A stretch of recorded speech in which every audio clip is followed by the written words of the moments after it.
Ito pala guys yung power amplifier sa likod nito. Diyan sa likod amplifier niya. Uy, nabasag. Ang ginawa ko na lang dito ay pinatakbo na lang ng wire. Ayos pala. Puntang likod. Harap pala. Lagyan ng itong direct. Tsaka ito yung antenna. Tsaka ito yung mga speaker wire. Ganyan mas Ito binaklas. wala yan, dyan yun. Dyan yung sa baba kanina. Tapos dito na guys, natakbo namin dito lahat mga wire nya. Yan lang kasi yung original na wire nito guys ay optic. Ito yung player nya ng wire ng player, so hindi pwede, hindi sa plug and play. Yung nga plug and play naman siya to guys, pero hindi kasya. So walang nangyari sa plug and play nya. Saka hindi magana yung itong steering control.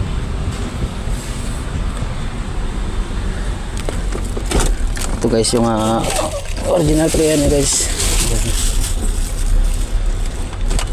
Ito lang likod nya, naka optic wire lang siya, sensor.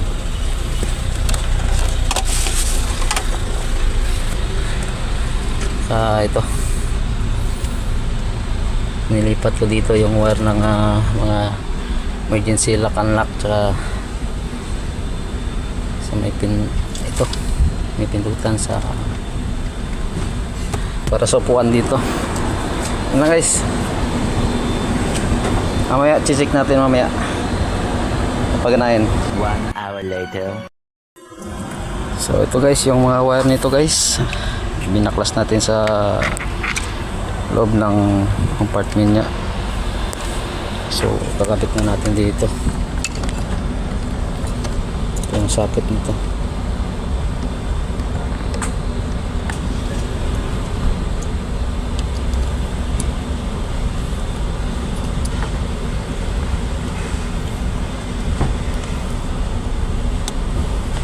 So wala plug and play lang naman ito guys.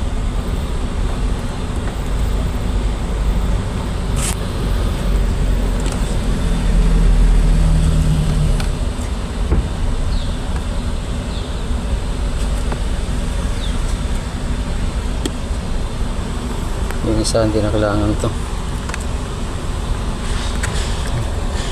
Ayan pala siguro yun. Later. Ito na guys yung kinabit natin na Android sa Mercedes E40. Check natin guys yung mga function niya dito. Pero hindi gagana steering ko. Hindi naman lahat, magana naman lahat guys. Kasi walang kampas no? Wala. Ano?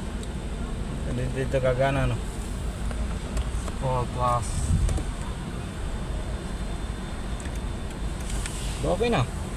Ginawa mo? Nilipat ko, ang hirap ilipat to.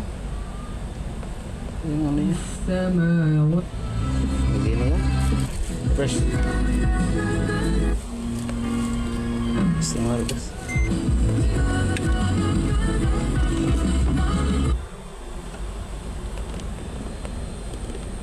Ito na guys, na-check na namin yung reverse camera niya. Okay naman lahat guys.